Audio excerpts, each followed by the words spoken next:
이제 곧 예배가 시작됩니다. 우리 모두 기도하며 준비하십시다.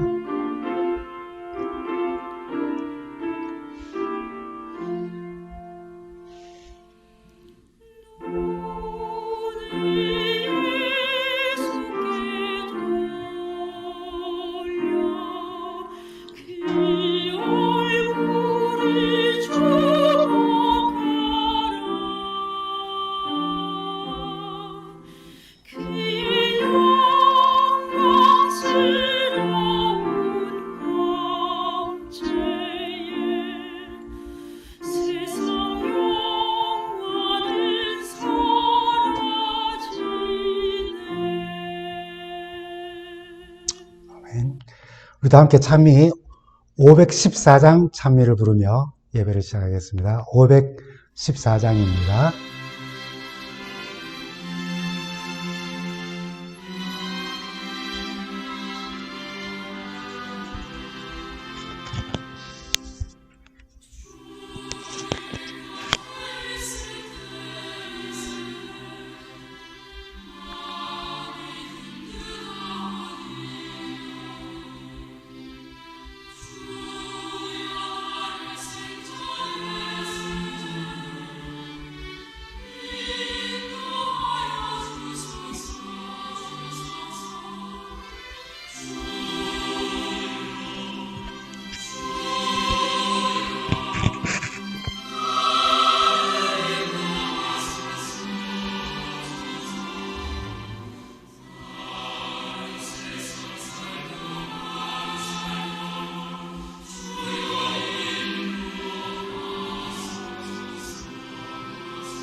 우리 다 같이 기도하겠습니다.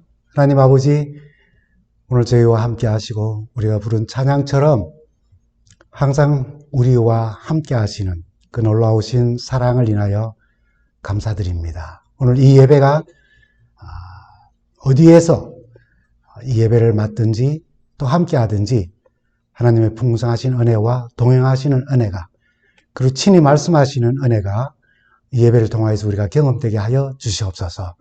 주님께서 우리를 은혜롭게 하여 주시기를 예수님의 이름으로 간절히 기도합니다. 아멘.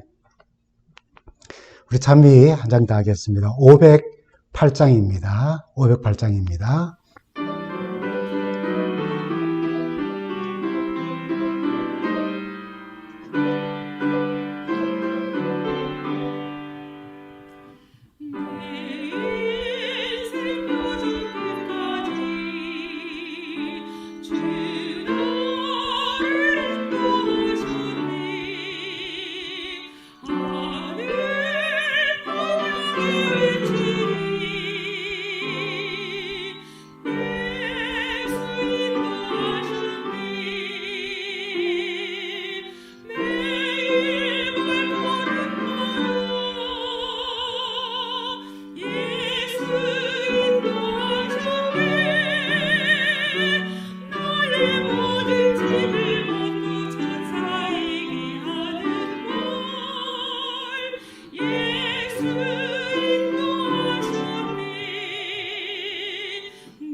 우리 성도 여러분, 한 주간 잘 지내셨습니까?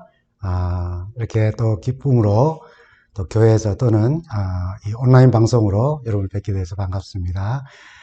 오늘 우리가 함께 나눌 말씀은 욥기 42장 5절과 마태복음 28장 20절 말씀으로 우리 주님은 우리가 생각하는 것보다 더 가까이 계시는 분이라는 그런 제목으로 말씀을 나눕니다.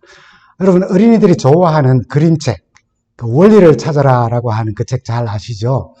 1987년부터 영국의 작가인 마틴 헬리포드라고 하는 사람이 시리즈로 만든 그림책입니다. 어린아이를 위한 책이지만 어른들도 즐겨보는 그리고 세계적인 베스트셀러이지요. 여기 원리의 모습을 좀 이렇게 소개하면 이렇습니다.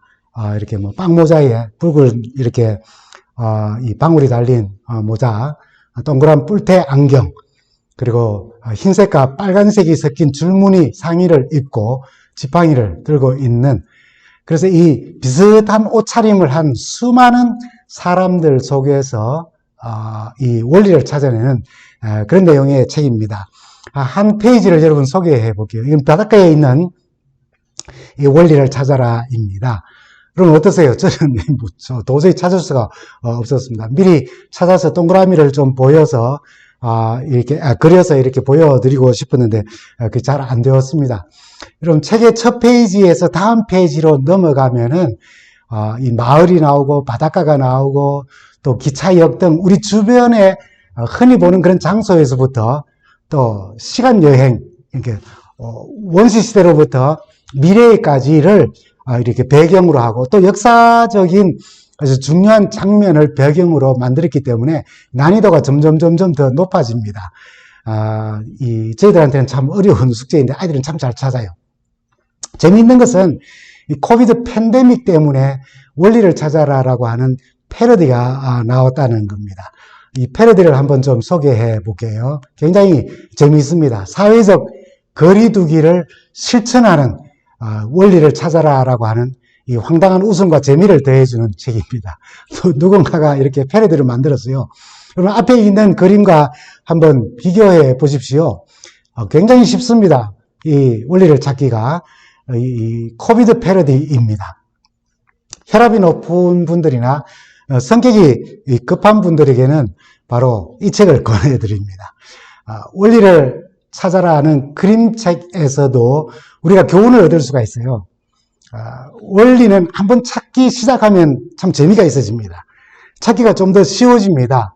그래서 다음 페이지를 기대하고 넘기는 것처럼 그리스도인들이 성서 말씀 안에서 그리고 매일의 삶 속에서 하나님을 찾는 그런 경험을 한다면은 하나님을 찾는 일이 점점 쉬워지고 또 즐거운 일이 될 수 있다는 것입니다. 성경의 다음 장을 넘기는 일도 또 내일을 내가 기대하는 일도 점점 더 재미있어지고 또 하나님과 동행하는 또 하나님을 찾게 되는 그런 즐거움 속에서 그런 시간들과 삶들을 우리가 가질 수 있다는 겁니다. 물론 그림책에서 때때로는 그 원리 찾기가 힘든 페이지가 있는 것처럼 우리 하루를 어떤 마음가짐으로 또 어떤 생각으로 어떤 경험을 하며 어떻게 사느냐에 따라 가지고 하나님을 찾는 것도 좀 달라질 수 있을 것입니다. 항상 쉽지만 하지는 않다는 그런 말입니다. 여러분 겨울의 영성이라고 하는 그런 말이 있습니다. 거창한 말로 겨울의 영성이라고 하지만은 좀 더 쉬운 말로 하면은 사람이 스트레스를 받거나 혈압이 오를 때에 그때 우리의 영성은 어떠한가라고 하는 것을 말하는 그런 말이고 또 질문이기도 합니다. 겨울처럼 우리 신앙과 영혼에 따뜻한 기운이 없는 때가 올 때가 있습니다. 기쁨과 즐거움, 웃음과 또 맑고 밝은 마음가짐이 사라지는 때를 말하는 거지요.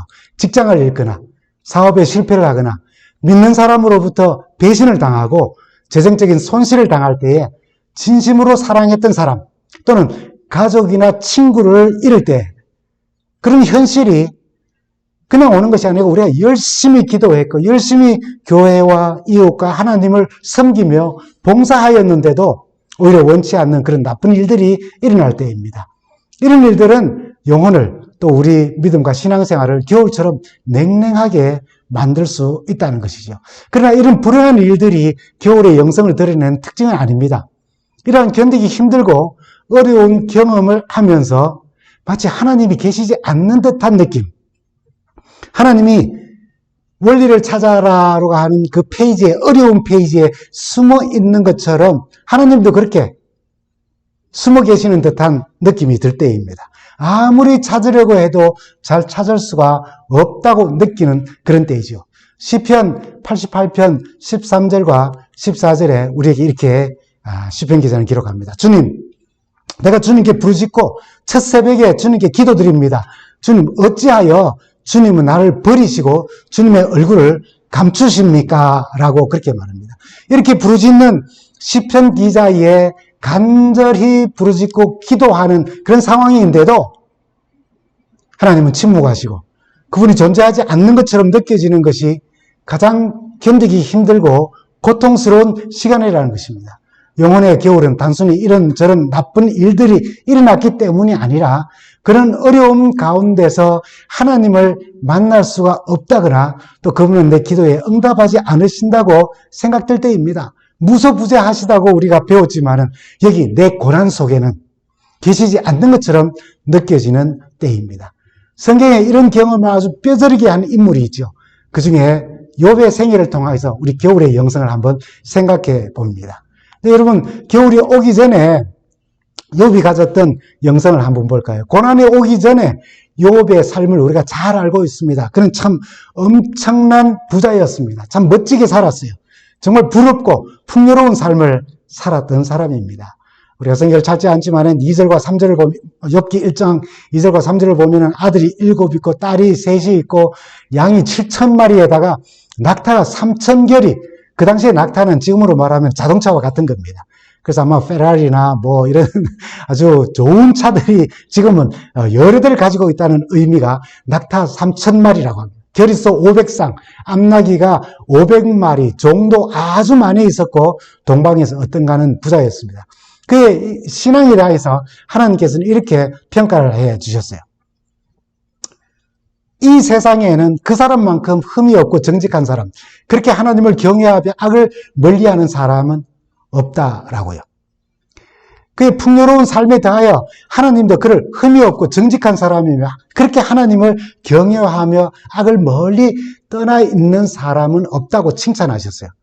하나님께서 이렇게 칭찬을 하셨고 이런 칭찬을 받으니 그는 분명히 굉장한 영성의 소유자임에 틀림없습니다. 그런데 그가 첫 번째 겨울을 맞습니다. 욥이 맞은 첫 번째 겨울, 그의 신앙의 겨울이 닥쳐옵니다. 그 겨울은 거의 모든 사단의 시련의 경우처럼 하나님을 경외하는 욥이 너무 싫은 사단이 그를 미워하고 그래서 하나님으로부터 멀어지게 하도록 하기 위하여서 그에게 시련을 줍니다. 이렇게 말씀하죠. 욥기 1장 9절에 있는 말씀입니다. 사단이 여호와께 대답하여 이르되 욥이 어찌 까닭없이 아무것도 바라는 것도 없이 그렇게 하나님을 경외하겠습니까? 까닭없이 혹은 아무것도 바라지 않으면서도 하나님을 섬기고 봉사하고 또 하나님의 뜻에 따라 사는 사람 있겠느냐고 그렇게 지금 말하는 것입니다. 사단의 말에 때로 오를 때가 있어요. 돌이 떡이 되게 하라고 주님을 유혹할 때에 주님은 그런 능력을 가지고 계셨습니다. 성전 꼭대기에서 뛰어내리라고, 그것 때문에 주님이 추락사하지는 않을 것, 그 다 사실입니다. 사단이 욥의 신앙에 의문을 던지는 것, 하나님을 사랑하고 섬기는 이유가 있다는 말은 사실일 수 있습니다. 하나님을 믿으니까 축복받기 때문에. 그래서 사단은 자신이 생각할 때에 욥이 하나님을 섬기는 이유가 될 만한 것들을 하나씩 빼앗아 버립니다. 그 내용이 13절부터 아주 길게 나타나 있습니다. 스바 사람이 갑자기 들이닥쳐서 모든 것을 빼앗고 종들을 죽였는데 나만 겨우 살아남아서 지금 여기 왔다고. 그렇게 말하는 도중에 또 다른 종이 달려와서 하늘에서 불이 떨어져서 양떼와 목동을 다 죽이고 혼자 살아남았다고 소식을 전하는데 그 말이 다 마치기도 전에 다른 종이 또 달려와서 갈대아 사람들이 와서 약대를 빼앗고 종들을 죽였는데 나만 살았다고 소식을 그렇게 또 전하는데 그의 말이 다 마치기도 전에 또 다른 종이 달려와서 자녀들이 큰아들 집에서 한참 식사를 하는 중에 갑자기 광풍이 불더니 집이 무너져서 다 깔려 죽고 나만 겨우 살아남아서 이렇게 소식을 전한다고 그렇게 말을 합니다. 그러면 욥이 하루아침에 이 사단이 생각했던 하나님을 믿을 이유가 된다는 것들, 즉 다시 말하면 그의 가축과 재산과 하인들과 자식들의 축복을 몽땅 다 잃게 됩니다. 그것도 무엇을 잃었다는 재산의 목록보다도 어떻게 잃어버렸는지 우리가 흔히 말하는 대로 이 성서의 표현을 빌리면 정말 졸지에 다 잃어버린 것을 묘사합니다. 종들이 자기 혼자만 살아남았다며 그가 본 사실들을 말하는데 그의 말이 다 마치기도 전에 다른 종들이 달려와서 또 이 불행한 소식을 전하는 겁니다. 그의 말이 또 마치기도 전에 또 다른 종이 혼자 살아남았다면서 와서 그 소식을 전하는 겁니다. 그 소식을 전하는데 그 소식의 말이 다 끝나기도 전에 또 다른 종이 와서 나만 혼자 남았다면서 살아남았다면서 그가 당한 일을 그렇게 전하는 것입니다. 그럼에도 그는 21절에 보면은 인생은 빈손으로 왔으니 빈손으로 돌아가며 주신 분도 하나님이시고 가져가시는 분도 하나님이시니 주님의 이름을 찬양할 뿐이라면서 22절에는 이 모든 어려움을 당하고도 죄를 짓지 않았으며 어리석게 하나님을 원망하지도 않았다고 기록합니다. 그러나 그런 훌륭한 신앙을 보여주면서도 그렇게 할 때 그의 모습을 한번 보십시오. 1장 20절에 있는 말씀입니다. 1장 20절에 보면은 그때 욥이 일어나 슬퍼하며 겉옷을 찢고 머리털을 민 다음에 머리를 땅에 대고 엎드렸다. 그렇게 이야기합니다. 여러분, 겉옷을 찢고 머리를 밀어버리고 머리를 땅에 대는 행동을 우리가 볼 때에 이 행동이 욥의 즐거움을 나타내는 행동입니까? 절대 그렇지 않습니다. 어리석게 하나님을 원망하지는 않았지만은 그의 마음속에 즐거움이 사라졌다는 것을 지금 표현하고 있는 겁니다. 모든 소유를 다 잃어버리는 이 첫 번째 겨울을 맞은 욥의 모습입니다. 물론 하나님을 대항하여 범죄하지는 않았지만은 그의 마음속에 기쁨을 상실한 그런 모습을 보여줍니다. 이제 욥은 두 번째 겨울을 맞게 됩니다. 사단이 더 춥고 더 강한 겨울을 보내야 한다고 우리 하나님께 주장을 합니다. 그러면 금방 하나님을 저주할 것이라고 말하지요. 그 더 추운 겨울을 사단이 어떻게 욥에게 보내는지 욥기 2장 5절에 이렇게 말합니다. 이제라도 주님께서 손을 들어서 그의 뼈와 살을 치시면 그는 당장 주 앞에서 주님을 저주하고 말 것입니다. 여기 두 가지 아주 굉장히 중요한 단어가 나옵니다. 주님께서 하신 것처럼 하시고 그렇게 하면 그는 당장 주님 앞에서 주님을 저주하고 떠날 것이라는 것입니다. 주님께서 손을 들어서 치는 것처럼 우리가 어떤 불행한 일을 다쳤을 때에 그것이 하나님이 하신 일이라고 생각이 들게 된다면은 그 사람은 분명히 하나님께 실망하며 그가 사단이 표현한 것처럼 당장 하나님을 떠나게 될 거예요. 당장 하나님을 떠나게 될 거예요. 이런 일이 일어나자마자 하나님을 떠나는 사람들이 얼마나 많이 있습니까? 7절을 보면 사단이 욥을 쳐서 하나님이 한 것처럼 해달라고 하고 자기가 쳐서 발바닥에서부터 정수리까지 악성 종기가 나서 고생하게 하였습니다. 그러나 욥은 이것이 사단의 짓이라는 인식조차 하지 않고 그래서 하나님을 당장 저주하지는 않지만은 8절을 보면은 그의 비참한 모습을 이렇게 표현하고 있습니다. 그래서 욥은 잿더미에 앉아서 옹기조각을 가지고 자기 몸을 긁고 있었다고요. 재가 쌓여서 잿더미가 된 곳은 어디입니까? 바로 쓰레기장입니다. 거기서 그냥 옹기조각을 가져와서 자기 집 좋은 집 안에서 그 편안하게 뭐 어디에 좀 앉아가지고 요즘 표현을 하면 에어컨이라도 나오는 그런 시원한 안방에서 끓여도 될 텐데 쓰레기 더미 속에 앉아서 옹기조각을 주워 자기 몸을 긁고 있는 이 모습은 무엇을 의미합니까? 그는 자기 자신과 쓰레기를 동일시할 만큼 슬픔이 컸고 고통스럽다는 것을 지금 표현하는 것입니다. 설상가상이란 말이 있죠. 성경을 보지 않습니다만은 이런 고통스러운 상황에 욥의 아내는 2장 9절에 보면 그를 격려하는 대신에 이래도 당신은 여전히 신실함을, 하나님께 대한 신실함을 지킬 겁니까? 라고 이야기하며 차라리 하나님을 저주하고 죽는 것이 낫겠다라고 말합니다. 10절에 보면은 우리가 하나님께 복을 받았은즉 재앙도 받지 않겠느냐고 하고 이 모든 일에 욥이 입술로 범죄치 아니하리라 하였습니다. 사단이 의도했던 것처럼 하나님께서 치신 것처럼 하시면 욥은 그렇게 또 받아들였어요. 하나님이 주셨으니 하나님이 또 재앙도 주실 수 있다고 그렇게 받아들이는 겁니다. 첫 번째 고난이 닥쳐왔을 때에 하나님을 원망하지는 않았지만은 겉옷을 찢고 머리를 밀며 땅에 자기 머리를 대고 기쁨을 잃고 슬퍼하며 머리를 땅에 대었다고 말했습니다. 두 번째 고난이 왔을 때 비록 입으로 범죄치는 아니하였지만 자신을 쓰레기와 같은 존재로 똑같이 인식하며 쓰레기 더미 속에서 그 입으로 나오는 찬양은 멈추고 몸을 긁고 있었습니다. 자신은 제 위에 앉아 깨어진 옹기조각으로 몸을 긁으며 무슨 생각을 하였을까요? 아내가 그렇게 사느니 하나님을 저주하고 죽는 것이 낫겠다는 말을 들었을 때 그 심정이 어떠했을까요?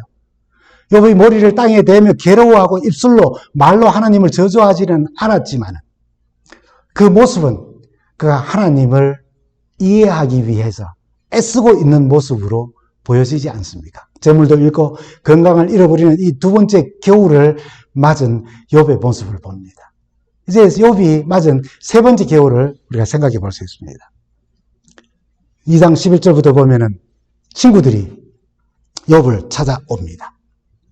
세 사람이 욥을 찾아와서 이 욥이 재앙을 만나서 고생한다는 소식을 듣고 그를 위로하려고 왔지만은 너무 처참한 모습에 한마디도 말을 할 수 없어서 대화도 없이 한 주일을 욥과 함께 땅바닥에 앉아 있기만 하였다고 성경은 표현합니다. 일주일이 지나고 욥이 먼저 입을 엽니다. 3장 1절과 2절을 보면 욥의 입술에서 터져나온 번민의 말을 우리는 이렇게 들을 수 있습니다. 드디어 욥이 말문을 열고 자기 생일을 저주하면서 울부짖었다. 내가 태어나던 날이 차라리 사라져 버렸더라면. 여러분 계속 이어지는 말씀을 보면은 남자아이를 배웠다고 좋아하던 그 날도 망해버렸더라면, 높은 곳에 계신 하나님께서 내가 태어난 그 날을 기억하지 못하셨더라면, 그 날도 밝지도, 그날이 그날이 내게 다가오지도 않았더라면, 자신의 태어난 날이 달력에서 지워지기를 그는 바라고 있습니다. 얼마나 고통스러웠던지.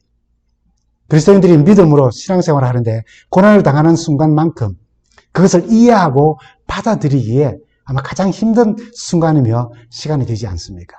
그리고 그때부터 이제 37장이 오기까지, 37장까지 욥과 친구들의 대화는 논쟁이 대화가 기록되어져 있습니다. 37장까지. 그들의 대화 논쟁의 요점은, 요약을 하면은, 이렇습니다. 먼저 친구들의 요점은 욥에게 생각해봐라. 죄 없는 사람이 망한 일이 있더냐? 정직한 사람이 멸망한 일이 있더냐? 죄 없는 사람은 다 잘 되고 죄 지은 사람이 망하는 거지. 그렇게 이야기를 합니다. 그러니까 네가 지금 고난당하고 있는 것은 하나님을 향해서 죄를 지었기 때문에 죄의 대가를 지금 네가 당하고 있다고 이야기하는 거예요. 그래서 욥이 이렇게 항변합니다. 물론 앞에 친구들은 쭉 계속 반복되지만 4장에 있는 말씀으로, 욥의 한 말은 6장에 있는 말씀으로 요약을 한다면 나는 거룩하신 분의 말씀을 거역하지 않았다는 겁니다. 근데 내게 이런 일이 일어나니 하나님께서 나를 좀 이렇게 대변해 주시면 좋겠다고 그렇게 이야기를 합니다. 그때 다시 8장에 있는 말씀으로 친구들이 계속 반복하는 말을 요약하면, 너는 하나님의 심판이, 네가 죄 때문에 그렇게 되었다고 이야기를 하는데 나는 하나님께 죄 지은 적이 없다고 하는 그런 식으로 말하니까 너는 그럼 하나님의 심판이 지금 잘못하신다고 생각되느냐고, 전능하신 분께서 공의를 거짓으로 판단한다고 생각하느냐고 8장에 친구 빌닷이 그렇게 지금 이야기하고 있는 겁니다. 그럼 참고로 친구 빌닷이 한 말 있지요. 이 말 뒤이어서 8장 7절은 우리가 너무나도 잘 알고 있는 말씀이 나오지요. 참고로 좀 말씀을 드립니다. 내 시작은 미약하였으나 내 나중은 심히 창대하리라. 처음에는 보잘것 없었지만은 나중에는 크게 될 것이라는 그런 성경의 말씀 번역이 있습니다. 여러분, 이 말씀은 주로 음식점이나 사업체에 이렇게 걸려있는 선구입니다. 사업이 번창하고 상사가 잘 되기를 바라는 마음으로 이 성경 말씀을 걸어두는 것은 참 좋지만은 사실 성경 문맥상으로 보면은 이 말은 하나님을 제대로 보지 못한 빌다시 한 말입니다. 욥에게 네가 잘못한 것 회개하고 돌이키면은 하나님 용서하시고 다시 시작하게 하실 텐데 비록 처음에는 보잘것없겠지만은 결국 하나님이 나중에 잘 되게 하실 것이라는 의미로 주는 말씀입니다. 빌닷이 준 말의 의미로 본다면은 어떤 사업을 하는 사람이 죄를 지어서 망하고 그 죄를 회개하고 다시 시작하는 사람들에게 적합한 선구입니다. 이런 논쟁을 하면서 답답한 욥이 하나님이 축복하셨을 때에 자신에게 어떤 베품이 있었고 자신은 또 어떤 삶을 살았는지 31장 16절부터 23절을 보면은 이렇게 말합니다. 가난한 사람들이 도와달라고 할 때 나는 거절한 적이 없었다. 앞길이 막막한 과부를 못 버채 한 적도 없다. 나는 배부르게 먹으면서 고아를 굶긴 일도 없고 일찍부터 나는 고아를 내 아이처럼 길렀으며 철이 나서는 줄곧 과부들을 잘 돌보았다. 너무나도 가난하여 옷도 걸치지 못하고 죽어가는 사람이나 덮고 잘 것이 없던 가난한 사람을 볼 때마다 내가 기른 양털을 깎아서 그것을 옷을 만들어 그들에게 입혔다. 시린 허리를 따뜻하게 해주었더니 그들이 나를 진심으로 축복하곤 하였다. 내가 재판에서 이길 것이라고 생각하고 고아를 속이기라도 하였더라면 내 팔이 부러져도 난 할 말이 없다. 하나님이 내리시는 심판이 얼마나 무서운지를 잘 알고 있었기 때문에 나는 차마 그런 파렴치한 짓은 할 수가 없었다. 여러분, 이렇게 착하게 산 사람이 왜 고통을 당하느냐는 겁니다. 게다가 하나님의 응답이 없으니 그 답답함은 정말 말로 표현할 수가 없는 겁니다. 욥기의 3분의 2가 친구들의 정죄와 욥의 변론으로 가득 차 있으니 욥의 정신적 고통을 우리가 가히 짐작할 수도 있습니다. 친구들은 심는 대로 거두는 것이니 고난의 원인은 네가 죄를 지었기 때문이라고 말합니다. 인간이 죄를 숨겨도 결국 하나님께서는 그 죄를 찾아내셔서 벌을 내리신다는 거예요. 일반적인 신앙관입니다. 욥도 친구들도 이런 신앙에서 벗어나지 못하고 있었어요. 잘하면 복 주시고 잘못하면 혼내시는 벌하시는 하나님. 그래서 욥도 자신이 겪는 그 비통한 이 고난과 이 슬픔에 대해서 왜 이것이 하나님으로부터 왔는지 의심하며 흔들리는 그의 마음을 쏟아내는 겁니다. 드디어 하나님의 응답을 듣습니다. 38장 1절에 있는 말씀입니다. 그때 주님께서 욥에게 폭풍이 몰아치는 가운데서 대답하셨다. 폭풍 가운데 욥에게 말씀하셨다고 말합니다. 조용히 잔잔한 음성으로도 주님은 당신의 기별을 전할 수 있지만 폭풍 가운데서 말씀하셨다고 표현합니다. 얼마나 큰 소리로 말씀하셨겠습니까? 여러분, 마치 어린 아이들이 게임을 하거나 또는 TV를 시청하면서 엄마가 부르는 그 소리를 듣지 못할 때에 엄마들은 어떻게 합니까? 들을 수 있는 큰 소리로, TV 소리보다 더 큰 소리로 말하는 것처럼 하나님은 지금 욥기 37장에 이르기까지 친구들의 소리를 들으며 괴로워하는 욥에게 그들의 소리보다 더 크고 분명하고 힘찬 음성으로, 분명한 음성으로 지금 말씀하신다는 것을 의미하는 그런 말씀 아니겠습니까? 하나님은 욥에게 그가 그렇게 간절히 원하는 대답, 왜 착한 사람이 고난을 당합니까? 라고 하는 그 질문에 대한 대답, 왜 그가 고난을 받는지에 대해서 설명하지 않으시고 오히려 그가 대답할 수 없는 질문을 마구 던지십니다. 38장에서부터 41장까지에 있는 말씀을, 그 내용을 요약하면 이렇게 요약할 수가 있습니다. 땅의 기초가 놓을 때, 내가 땅에 기초를 놓을 때에 네가 거기에 있기라도 하였느냐? 네가 그처럼 많이 알면 한번 말해봐라. 누가 이 땅을 설계하였는지, 누가 그 위에 청량줄을 띄웠는지, 무엇이 땅을 버티고 있습니까? 바닷물이 왜 바다에만 있는지. 이거 참 재미있는 질문이죠.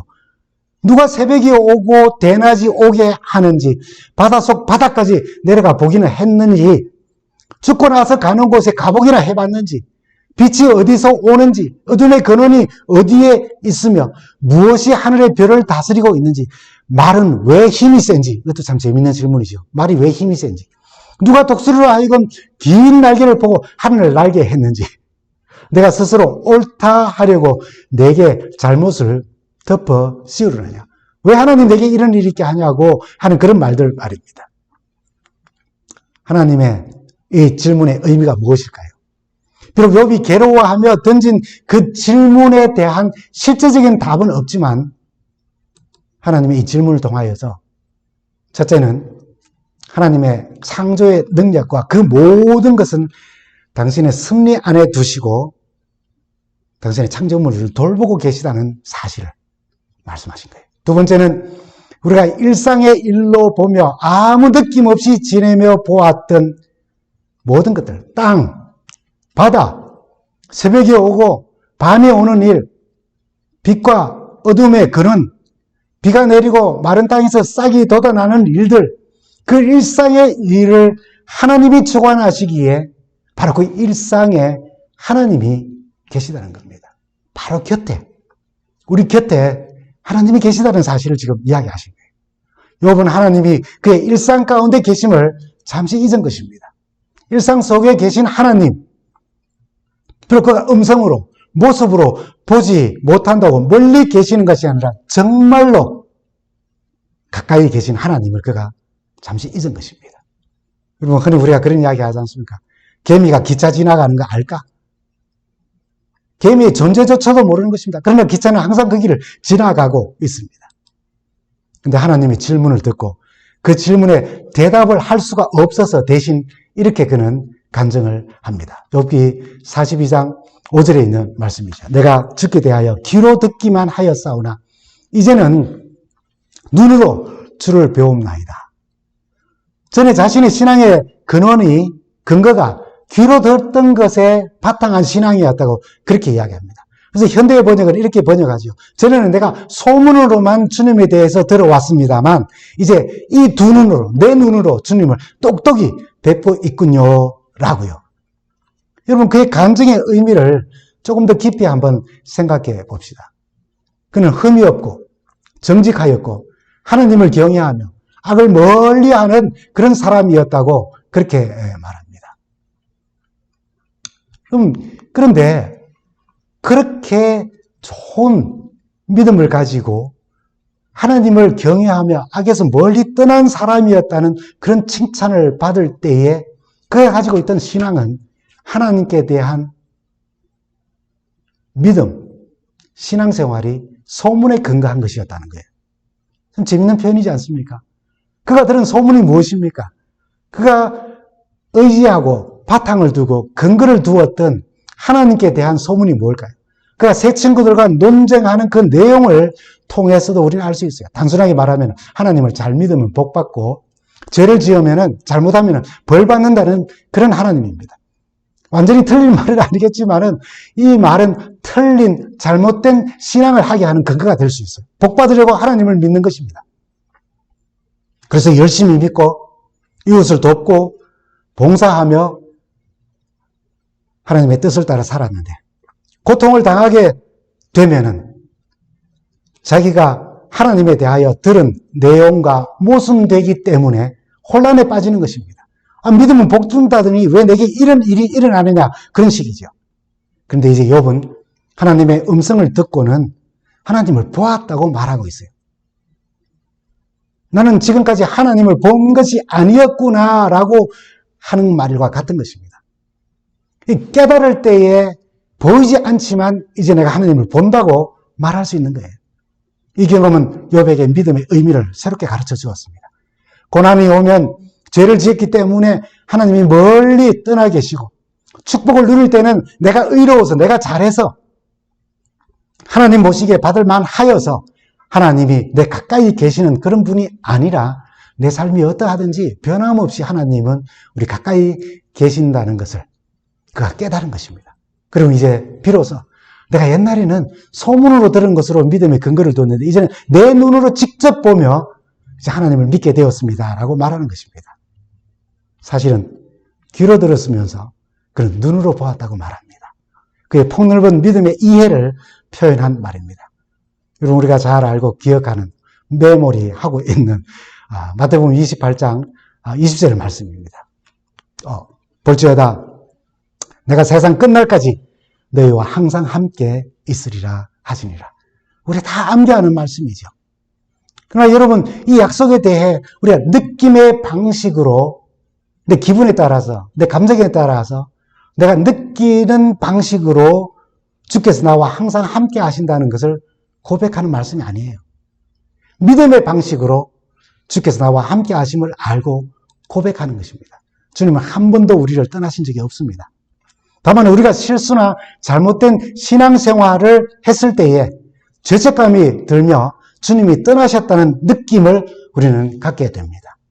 그러나 주님의 약속은 변함이 없습니다. 물론 잘못된 신앙생활은 우리 주님의 임재에 대한 의식을 충만하게 갖지 못하게 합니다. 사람 사이에 여러분 냉기로 형성되는 것처럼 그런 어색함이 있는 것처럼 우리가 잘못하면 주님과의 관계도 그런 어색함이 생기는 것은 분명합니다. 단지 교제에 장애가 생겼을 뿐이지 주님이 우리를 버리거나 떠나신 것은 아니라는 것입니다. 오늘 한번 들어봤을 이야기입니다. 중년 부인이 불행하게도 실명을 하게 되었어요. 절망에 쌓여있는 그의 옆에서 그를 격려하고 눈이 되어주는 사람은 바로 그의 남편이었습니다. 남편은 매일 아침에 아내와 손을 잡고 출퇴근길을 동행하며 길동무고 또 눈이 되어주고 발이 되어주죠. 근데 몇 개월이 지난 후에 남편이 아내에게 이렇게 말하는 것입니다. 이제 더 이상 당신을 바래다 줄 수 없다는 거죠. 서로의 직장이 너무 멀어서 이제 함께 하기는 너무 무리라는 것입니다. 남편에게 너무 섭섭했습니다. 사랑하는 남편이 그런 말을 한 것에 대해 배신감까지 느꼈습니다. 여인은 이를 악물었죠. 어떻게든 홀로 서기를 하며 살아야겠다고 결심을 하고 다음날 그녀는 혼자 출근을 합니다. 이런저런 물건에 사람에 여러 번 부딪히고 넘어지기도 하고 울기도 수없이 했습니다. 그렇게 2년 동안 혼자 버스를 타고 출근하며 혼자 버스를 타고 퇴근하는, 그래서 이제는 완전히 익숙해지는 그런 시점이 왔습니다. 근데 어느 날 버스 기사가 그녀에게 이렇게 말하는 것입니다. 부인은 참 복도 많은 분입니다. 매일 당신 남편이 2년 동안 당신 몰래 버스에 함께 타고 함께 내리고 부인께서 직장 건물에 들어갈 때까지 지켜보다가 등 뒤에서 돌아보지도 않는 당신을 향해 손을 흔들어 주는 보이지 않는 격려를 해주던 분이었다고요. 남편이 가까이에서 아내를 지켜보는 모습은 우리를 항상 지켜보고 계시는 우리 주님을 연상케 합니다. 남편이 곁에서 동행한 것은 분명한 사실이지만은 아내는 그것을 볼 수가 없었던 것이요. 마치 우리가 시력을 잃은 아내처럼 우리의 신앙과 영성에 겨울이 올 때에 그리고 하나님의 음성을 들을 수 없고 그분을 느낄 수가 없는 것 같은 느낌이 들 때에도 아내를 사랑하는 남편이 그와 동행하며 곁에 있으며 가까이에서 그를 돌본 그런 행동처럼 우리를 사랑하시는 주님은 그런 순간과 그런 시간에도 우리와 함께 하시는 것입니다. 내가 깨어있어 기도할 때도 함께 하시지만 잠들어 있을 때도 함께 하십니다. 내가 좋아하는 일에 빠져서 신나게 시간을 보낼 때에도 때로는 힘들고 싫은 일을 해야 해서 마음이 상해 있을 때에도 주님은 세상 끝날까지 나와 항상 함께 하시는 참 좋은 분이시라고 성서는 우리에게 말합니다. 그리고 언제나 우리 생각보다 그분은 가까이 계십니다. 내가 착하게 살기 때문에 나를 용서해 주신다거나 내 기도를 들어주시고 또 축복해 주신다거나 뭐 그런 나의 건강, 사업, 일들이 잘 풀리지 않을 때에는 내가 어떤 잘못을 했기 때문에 하나님이 벌을 주신다는 그런 생각들이 가까이 계시는 참 좋으신 우리 주님을 보지 못하게 합니다. 그것은 욥이 말한 체험하고 깨달아서 눈으로 보는 신앙이 아니라 소문으로 듣는 신앙입니다. 체험하지 못하는 신앙이에요. 주님은 세상 끝날까지 함께 하시겠다고 약속하신 분입니다. 그러므로 우리의 기도가 바뀌어야 하면 좋겠어요. 주님 함께 해주세요라고 아니라 주님 항상 함께 해주셔서 감사합니다라고 하는 기도로 우리는 바뀌어야 합니다. 무슨 일을 당하든지 우리의 모습을 보며 느낌으로 신앙하는 것이 아니라 믿음으로 생각보다 가까이 계시는 예수님을 보는 삶을 살며 다시 오시는 우리 주님을 뵙는 우리 모두가 되기를 간절히 바랍니다. 이제 다 함께 헌금하는 시간을 가지도록 하겠습니다.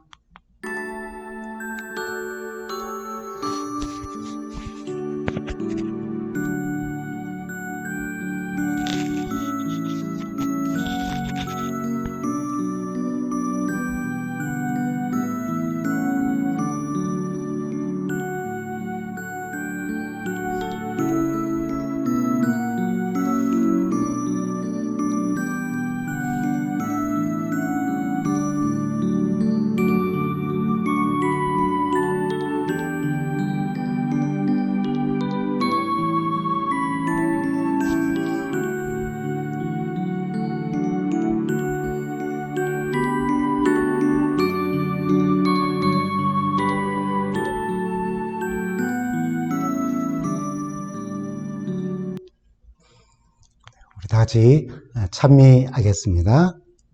431장입니다.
우리 다 같이 기도하겠습니다. 주님 감사합니다. 어떤 상황이든지 우리가 어떤 기분이 들고 어떤 느낌을 가지고 있든지 우리 감정이 어떠하든지 항상 우리와 함께 하시는, 그래서 우리 생각보다 언제나 가까이 계시는 주님 참 감사드립니다. 이렇게 좋으신 우리 주님과 동행하는 저희들의 삶이 계속되게 하여 주시옵소서.